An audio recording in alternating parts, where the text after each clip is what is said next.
이번 코너는 예리한 시선을 통해 MBC 프로그램을 낱낱이 파헤쳐보는 동화 위의 TV 시간입니다. 오늘 함께 만나볼 방송은 학창시절 친구가 연인이 되는 프로그램 솔로 동창회 학연입니다. 학창시절 친구가 연인이 되는 곳. 솔로 동창회 학연 첫 번째 동창회 오신 것을 환영합니다. 11년 만에 열리는 서울 신동초등학교 솔로 동창회에서 새로운 사랑을 찾아보세요. 안녕하세요. 저는 신동초등학교 67회 졸업생 이은학이라고 합니다. 김태은이라고 하고요. 좀 수수하게 예뻤던 것 같아요. 미스 춘향으로서 좀 활동을 열심히 하고 있습니다. 동창이랑 사랑, 좀 색다른 설렘이 있지 않을까요? 좀 운명 같은 사랑을 찾을 수 있지 않을까? 몇 시에 정확해? 문자 왔어. 벌써 첫인상 투표를 한다고? 바로? 지금 바로? 이제 그때부터 조금 실감이 나기 시작했는데 가장 눈길이 갔던 친구는 김태은을 뽑았어요. 전 태은이한테 했습니다. 준구한테 했어요. 저는 지은이요. 오늘은 계약 연애 데이트가 있는 날입니다. 비밀 문자입니다. 손잡기? 그러니까 그림자에 비춰지는 모습 찍는 거. 그림자를. 괜찮을 것 같아. 어떻게 하면 좀 나중에 보일까? 팔을 여기로 해갖고 내가 이쪽으로 하고 거기 어깨 대고 동무? 이렇게 연꽃. 이렇게. 안 닿았어. 손에 지금 피 하나도 안 통합니다. 아, 너무 웃겨. 저게 뭐야. 그냥 손 잡고 이렇게 찍는 게 나으려나 그냥? 이티처럼 하는 거야? 이티처럼 하는 거야? 그거 뭔 소리야? 어떡해. 고장났어. 고장났어 지금. 뭐 이렇게 잡고 여기서 찍자. 그게 낫겠지. 아이고 맞다. 좋아.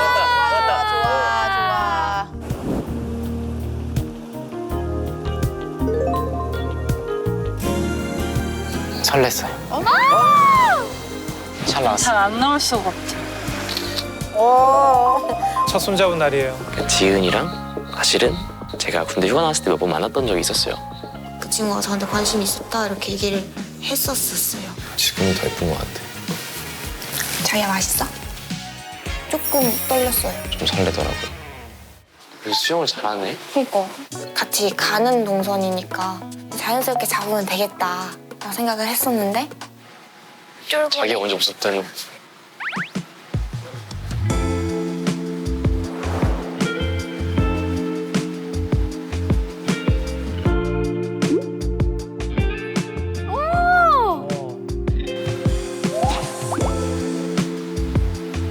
타이밍을 보긴 봤었는데 막상 너무 그냥 못하겠었어요. 와, 넓네. 그렇게 여기서 사진 찍을까? 발짱 낄래? 맞지? 2, 1. 결과물 좀 볼까? 활짝 낄래요. 은학 씨 적극적인데. 하루 동안이지만 그냥 은혁이가 저한테 하는 그런 다정한 행동들이 조금 많이 떨렸던 것 같아요. 영희 혼자 왔으면 이런 느낌 안 났을 것 같아. 딱 좋다. 너무 시원한데? 너무 좋지 않아, 지금? 사실 계속 호기심이 생겼던 거는 중구였어서 중구 했어요. 재밌겠군. 드디어 하는 데이트니까. 여기 앞에 가볼까? 여기 앞에 좀 깨끗하지? 빨리 와봐. 아니. 어머. 빨리 한번 와. 진짜 안 돼. 진짜 안 돼. 여기까지 온다니까? 안 와. 오잖아. 야, 여기가 와가지고 지금 이렇게 생성돼 있는 거야. 여기가 걷기가 힘드네. 응. 잡아줘? 잡아줘.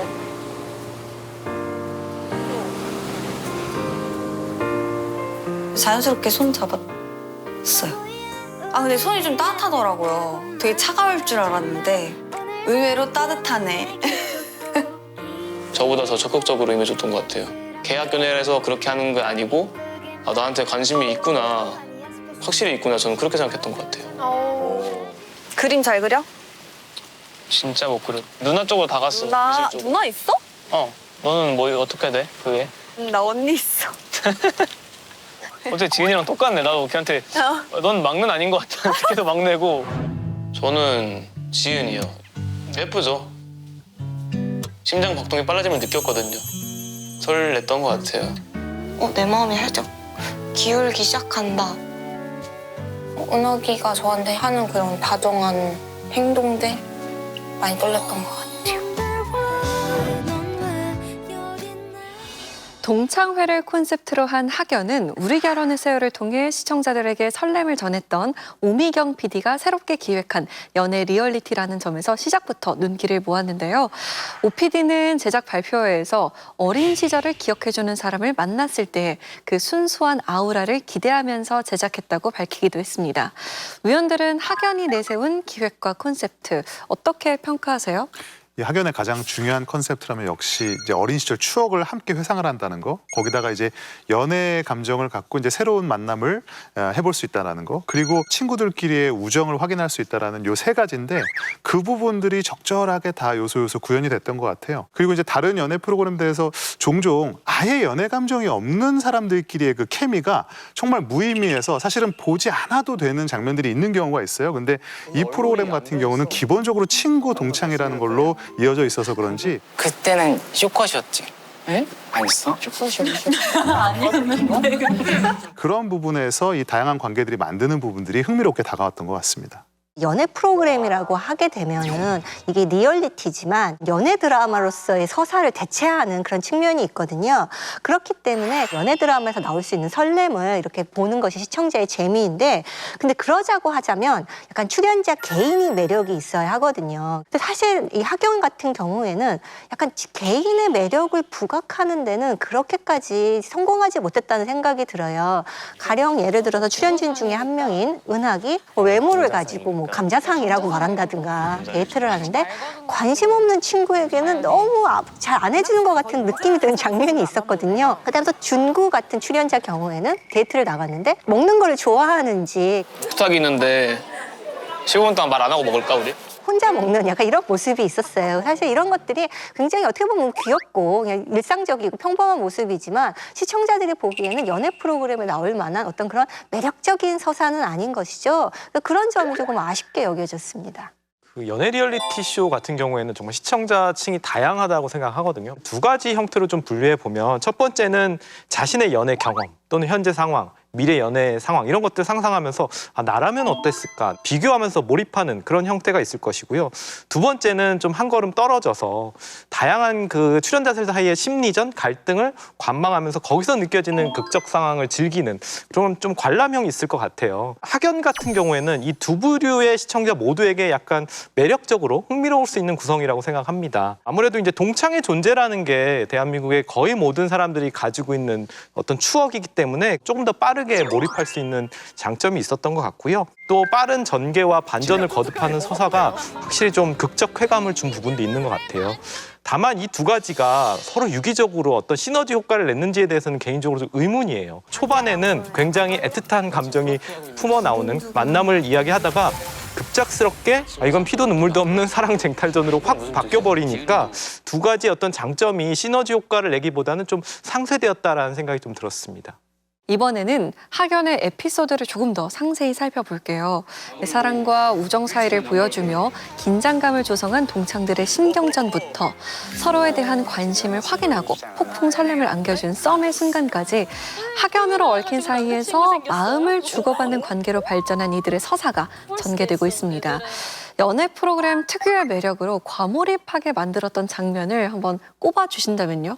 일단 연애 프로그램에서는 뭐 원만하고 무난하게 흘러가는 연애도 재미가 있을 수 있겠지만 굳어졌던 마음이 이렇게 바뀌고 이렇게 얽혔던 관계가 더욱 복잡해지는 그런 순간이 있을 때 시청자들이 몰입하게 되지 않나 싶습니다. 여기서는 이제 3회 후반부 태은이 준구에게 야간 산책을 제안하는 장면에서 어떤 그런 기점이 만들어졌다라는 생각이 들었어요. 지금 자유시간이거든? 근데 산책 가자. 방향 어딘지 알아? 이쪽이지. 좀 웃기다는 소리 안 들어? 많이? 아, 좀 좋지. 재밌다. 그게 내 자존감 지킴이야. 너 만나자마자 그러니까 뭐 인생 2회차냐고. 너 잘 웃는다 근데 되게. 어떻게 이렇게 잘 웃지? 좀 칭찬에 약하거든요 제가. 중구는 태은의 약간 적극적인 태도에 일단은 이 회차에서는 흔들리는 것처럼 보였어요. 그리고 은학이 태은이 중구에게 관심이 있다는 사실을 알고 태은에게 약간 실망을 하면서 마음이 엇갈리는 그런 모습이 그려졌거든요. 정적이던 프로그램에 변화가 오는 그런 시점이 되었습니다. 저는 개인적으로 연애가 복잡한 거 굉장히 힘들어하기 때문에 가능하면 좀 단순하고 그냥 신경전 없이 갔으면 좋겠다는 생각을 가지고 있거든요. 그래서 저는 처음부터 흔히 얘기해서 눈이 잘 맞아서 마음 확인하고 조금씩 발전해 나가는 그런 커플들이 좀 인상적이었어요. 대표적인 게 그 범역 재림 커플인 것 같아요. 특히 이들이 이제 사회에서 계약 연애 데이트를 하는데 너무 자연스럽고 편안해 보여서 그 신혼부부 바이브 난다라는 느낌이 정말 공감이 되고 응원하게 되는 그런 부분이 있었고요. 손잡기 미션 주어졌을 때 어떻게든 손을 잡아보려고 손이 달락말락하는 모습이 되게 애간장을 녹이는 장면이었고 너무 아쉬워. 쉽지. 우와! 잡았지? 아 이때 나와서 냉큼 연결해봤습니다. 설레고 좋더라고요. 심장이 터지는 줄 알았어요. 손이 되게 부드럽고 좋더라고요. 고양이가 티가 안 추워. 그 손을 덥석 범역 씨가 잡아주는 모습을 보면서 저는 탄성과 약간 짜릿함을 느꼈습니다. 네. 굉장히 과몰입하신 것 같은데요? 네. 제 1번 유형 맞는 것 같아요. 비교 몰입형. 유현 의원님께서 이제 그 몰입형과 관람형 두 명이 있다고 말씀하셨는데 저는 관람하면서 거기서 굉장히 몰입을 또 하는 사람이거든요. 저는 사실 거기서 전략적인 선택 같은 것도 좀 많이 보였던 것 같아요. 첫인상 투표에서는 중구 씨가 몰표를 받았잖아요. 4표를 받았어요. 그러면은 여성 출연자들이 이 매칭 상대에 있어서 약간의 전략 수정을 할 수밖에 없는 상황이 되고 다른 남성 출연자들도 내가 지금 찍었던 사람이 나를 선택하지 않은 상황에서 그렇다면은 이제 다시 한번 전략 수정들이 있었고 범준 씨 같은 경우는 이제 그 전략 수정을 통해서 진아 씨랑 매칭이 됐음에도 제가 그 INTJ라서 그런 걸 수도 있는데 되게 의심도 많고 그래가지고 이게 예의상 한 건지 아니면 약간 호감이 있는 건지 그거는 아직도 잘 모르겠어요. 진아 씨가 자기를 좋아해서 그런 건지 예의상 한 건지 모르겠다라고 하면서 걱정하는 것. 그리고 중구 씨 같은 경우는 당연히 두 번째로 자기도 또 중구 씨가 받았을 때 당연히 지은 씨가 자기를 찍었다고 생각을 했죠. 친해지고 싶고 관심이 갔던 거는 중구지만 설거지 옆에서 도와주던 정리해주던 범역이가 딱 생각이 나가지고 떠올랐던 거는 범역이었던 것 같아요. 정보의 비대칭에서 오는 그러면서 계속해서 뭔가 전략이 수정되는 그 과정을 지켜보는 재미가 저는 굉장히 쏠쏠한 것 같습니다. 달달함과 긴장감 속 동창들의 사랑은 어디로 향하게 될지 기대가 모아집니다. 자, 그런가 하면 학연에서는 레트로한 감성과 연애 전선을 더욱 풍부하게 채워줄 다양한 장치들을 선보이고 있죠. 졸업사진과 생활기록부, 투지, 휴대폰과 당시 요금제를 떠올리게 하는 알까지 2000년대 후반 학창시절을 재현하는가 하면 비밀 미션을 포함한 계약 연애의 포맷을 도입해서 다채로운 연애 서사를 보여주고 있습니다. 이런 장치들이 긍정적으로 활용되고 있다고 보시나요? 사실 예전에 사람을 찾는 프로그램에서도 그렇고 그 사람의 예전을 꼭 알려고 할 때는 학교를 찾아가 보고 생활기록부를 보면서 이때부터 이런 소질이 있었구나 이렇게 보는 건 굉장히 평범한 사실은 장치인데 저는 이게 연애 프로그램이고 그다음에 동창들끼리의 연애 프로그램이라는 점에서 이게 그 포텐셜을 조금은 발휘를 했다라고 생각이 들어요. 왜냐하면 생활기록부를 한번 보면서 맞아 그랬지 하고 예상했던 부분에서 터지거나 아니면 얘가 이런 애였어 하고 예상치 못한 부분에서 터지는 좀 재미있는 요소로서 다가오지 않나라는 생각이 들어요. 그리고 이제 또 하나는 노래방인데요. 너무 오랜만에. 이거 너무. 이거 알지?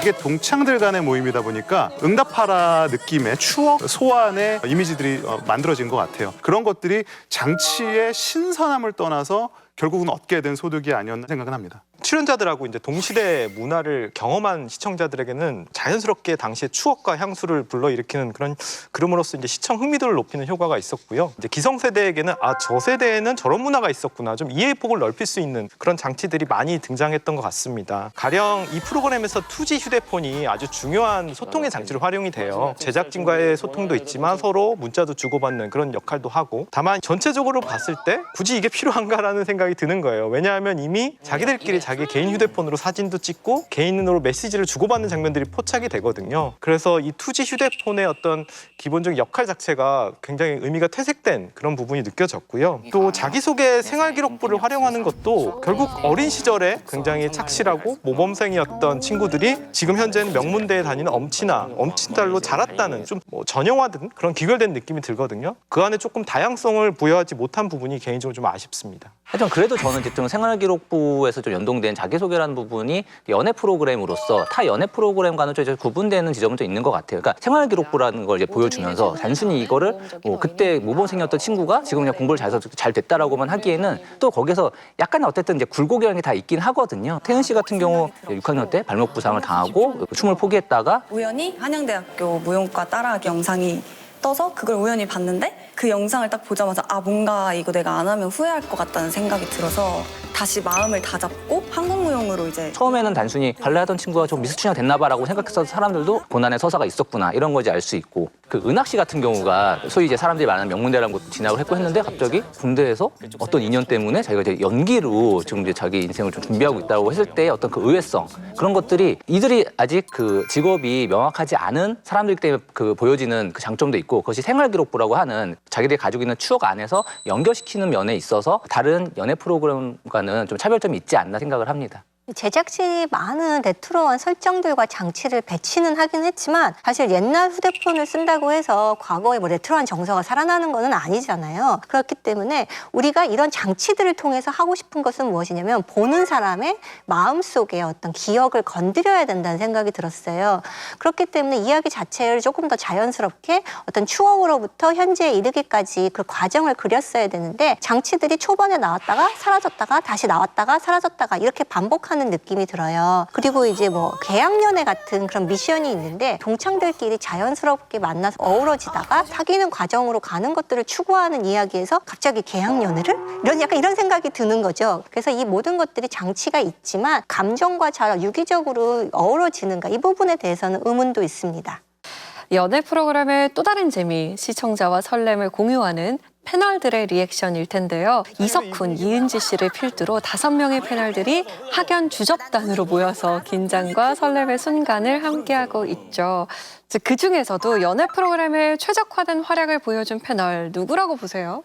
저는 이제 그 연애 프로그램에서의 어떤 그 패널 역할은 크게 2가지 역할이라고 생각을 해요. 연애 상황에 대해서, 어떤 연애 감정에 대해서 되게 과몰입하면서 그 탄성을 지르면서 리액션을 많이 해주는 역할이 하나가 있고 또 하나는 그 행동에 좀 내재되어 있는 좀 전략적인 요소라든가 그 이면의 감정 같은 것들을 살짝 이제 스포츠 해설처럼 이제 그걸 이제 분석하는 해설자 역할 2가지라고 생각을 하거든요. 지금 이제 그 학연에서는 이은지 씨와 이석훈 씨가 그 2가지 롤을 본인들이 다 잘 수행하고 있지 않나라고 생각을 합니다. 그러니까 이은지 씨 같은 경우는 그분의 탄성이 계속 들립니다. 오디오가 비질 않아요. 어떡해 고장났어. 역시 판교신도 누구야. 그만큼 이제 계속해서 이제 이 사람들의 어떤 좀 사소해 보이는 그 순간순간 하나에 대해서 이분이 반응을 해주고 있다는 걸 알 수 있고 이석훈 씨 같은 경우가 이제 태은 씨가 이제 그 중구 씨와 하이파이브를 할 때 누르죠. 플러팅이잖아. 누르는 거 플러팅 맞아. 무조건이잖아. 아니고 누르는 사람이 더 마음이. 예, 저거는 뭐 하이파이브 플러팅이다라고 그런 것들을 잘 짚어주면서 제가 앞서 말씀드린 그 2가지 역할을 이은지 씨와 이석훈 씨 2분이 잘 수행하고 있다고 생각합니다. 예상을 깨는 그런 재미라는 입장에서 보면 김대호 씨도 저는 재밌었다고 생각해요. 대표적으로는 이제 5회에서 그 손잡기 미션을 하는데 저 은학 씨가 일부러 가리고 있는 것 같은 느낌 안 들어요? 아니야. 그리고 생각하지 못했었던 이런 것들을 잘못 짚는 부분도 사실은 재밌었고 또 4회에서도 그랬는데 은학 씨가 이제 지은 씨를 불러내니까 지금 이간질을 할 것 같다. 잃을 것 같아. 잃은다고요? 근데 지은 씨는 자고 있었잖아요. 근데 중구 씨랑 태은 씨가 만난 걸 모르잖아. 그러니까 뭐 사랑이나 이런 게 아니라 이간질을 할 것 같다. 아니 그러니까 모략을 할 것 같다. 골치 아파지긴 하거든요. 사실 엉뚱하거든요. 근데 이런 부분들이 연애 프로그램이 갖고 있는 그런 긴장감 속에서 어처구니 없지만 흐뭇한 웃음을 주는 역할을 했다. 이렇게 평가하고 싶습니다. 이 MZ세대들의 연애관, 이성관에 대해서 조금 대변해 줄 수 있는 패널이 전 중요하다고 봤는데 그런 부분에서 가장 연령대가 비슷한 이 권은비 씨가 좀 MZ세대 연애관을 잘 대변해 주지 않았나 싶습니다. 저도 보면서 좀 놀랐는데 이날 출연자들 사이에서 얘기하면 하루 이틀 사귄 사이가 있었다는 거죠. 친구가 기억할지 모르겠는 게 거의 며칠 사귀고 바로 헤어졌거든요. 다른 분들은 다 놀라워 하는데 권은비 씨만 근데 초등학교 때는 뭐 2, 3년 연애하는 게 아니니까 뭐 이렇게 막 돌아가면서 사귀었을 수도 있을 것 같아요. 아, 진짜? 네. 또 동창회에서 전 남친 만났을 때 많죠. 아, 진짜? 네. 그럼 뭐 어떻게 해요? 아니면 좀 아니요, 지금은 전혀 그런 마음이 아예 안 들고 그러니까 서로를 응원하는 이제 친구들. 이 장면이 어찌 보면 이 기성세대와 MZ세대 사이의 어떤 이성관, 친구 관계나 연애관에 대한 차이를 보여주는 거 아닌가라는 생각이 좀 들었습니다. 앞으로도 공감과 해석을 넘나드는 패널들의 적극적인 리액션으로 시청자들에게 몰입감을 선사해주기를 바라봅니다. 최근 몇 년 사이 시즌을 거듭하며 화제성을 확보한 OTT 리얼 연애 프로그램들이 늘어나고 있는 추세죠. 그 사이에서 솔로 동창회라는 포맷을 지닌 학연이 이 경쟁력을 확보하려면 어떤 노력을 더해야 할지 이야기 나눠볼게요. 내세우고 있는 동창들끼리의 우정, 연애 그리고 레트로한 감성을 좀 살리기 위해서 분명히 그들만이 공유하고 있는 그런 소품들이나 여러 가지 장치들이 있을 것 같아요. 그런 것들을 좀 더 체험할 수 있게 해주면 좋겠어요. 그리고 내 커플이 정말 잘 된 젠드 완벽하게 그 사랑의 작대기가 완성되는 모습을 저는 그렇게 재밌게는 보지 않았었거든요. 평화롭지 않은 그런 연애 관계를 위해서 한 2명 정도를 남녀 각각 투입해봤으면 어떨까 싶은데 퀸카스러운 멤버를 중간에 투입을 하거나 그래서 더 얽히고 설킨 관계성을 가져갔으면 좋겠다고 생각은 합니다. 그 학연의 오프닝 멘트가 이렇습니다. 학창 시절 친구가 연인이 되는 곳. 저는 꼭 연인이 되어야 하는가라는 가장 근본적인 질문을 좀 해보고 싶어요. 아직 많은 것들이 정해지지 않은 그 젊은 사람들이 뭔가 그냥 자기들끼리 얘기하고 사소한 거죠. 또 상처도 있고 그러면서 이제 자기 자신 알아가는 그 과정 같은 걸 보는 게 저는 재미가 있더라고요. 가령 그 5회 후반부에 이제 태은 씨가 이제 진아 씨랑 얘기를 하면서 이제 울음을 터뜨리잖아요. 어쨌든 난 진짜 나도 막 좋아하면은 거의 막 이렇게 직진하고 막 이랬는데 아 그냥 나를 좋아해주는 사람한테 좀 행복할 수 있는 사람인데 나도 왜 약간 이렇게 좀 힘들었어야 됐을까? 나 자신에 대해서도 더 잘 알게 됐다라고 생각하면서 행복하게 바이바이 하면서 끝나더라도 또 시청자들에게 또 저 같은 사람들한테는 또 다른 종류의 설렘을 줄 수 있지 않을까 생각을 합니다. 최근에 이제 화제를 모으는 연애 리얼리티 쇼를 보면 이 자기적이지 않은 서사와 또 솔직한 감정이 그대로 묻어나는 그런 사실성이 두드러진다는 게 공통점이라고 생각하는데요. 다만 여전히 좀 문제점이라고 생각하는 거는 출연자들의 직업과 배경이 다양성이 부족하고 천편일률적이라는 부분이에요. 학연에서도 모범생으로 자란 이 친구들이 현재 명문대 학생이 된 이런 구성인데 그러니까 학교 안에서 다양한 졸업생들이 있고 그 안에서 좀 출연자 선정에 있어서 우리가 생각하는 고정관념이나 선입견을 좀 깨고 다양한 변화를 추구해야지 이 프로그램이 동창 연애 프로그램으로서의 어떤 경쟁력, 차별성을 가질 수 있지 않을까라는 생각이 듭니다. 학연은 연애 리얼리티 프로그램으로서 스토리텔링을 재점검하고 확실히 해야 될 그런 필요가 있는 것 같아요. 기획 의도에서는 스토리텔링이 명확해요. 어릴 적 사랑을 모르던 이들이 어른이 되어서 다시 만났고 거기에서 오는 설렘도 있고 아픔도 있고 그 과정을 겪으면서 성장한다라는 스토리텔링이 있는데 그것을 약간 잘 보여주고 있지 않다라는 생각인 거죠. 가령 저는 이 프로그램에서 제일 이해할 수 없는 부분이 왜 양양 강릉에 갔냐는 거예요. 사실은 초등학교 동창들이면 그 지역에서 만나는 게 제일 자연스럽잖아요. 그래서 같이 학교에도 가보고 어렸을 때 같이 갔던 뭐 예를 들어 문방구라든가 뭐 예를 들어서 뭐 독서실 같은 데 도서관이라든가 이런 것들을 돌아다니면서 지역에서의 어떤 스며 있는 그 공간의 추억을 함께 하면서 다시 한번 기억을 만들어 나가고 거기에서 오는 설렘이 있을 수 있는데 너무 멀리 가버렸기 때문에 그런 것들을 제대로 활용하지 못했고요. 그런 점이 조금 아쉽게 여겨졌습니다. 어떤 방식으로 설렘과 성장의 서사를 재현할 것인지가 중요할 것 같습니다. 과거의 추억을 불러일으키는 학연 특유의 이 몽글몽글한 감성이 시청자들의 마음을 핑크빛으로 물들일 수 있을지 지켜보겠습니다. 자성의 소리와 리얼한 비평을 가감없이 전하는 리얼 비평 탐나는 TV. 날카로운 시청자들의 목소리를 담아서 다음 주에 다시 돌아오겠습니다. 고맙습니다.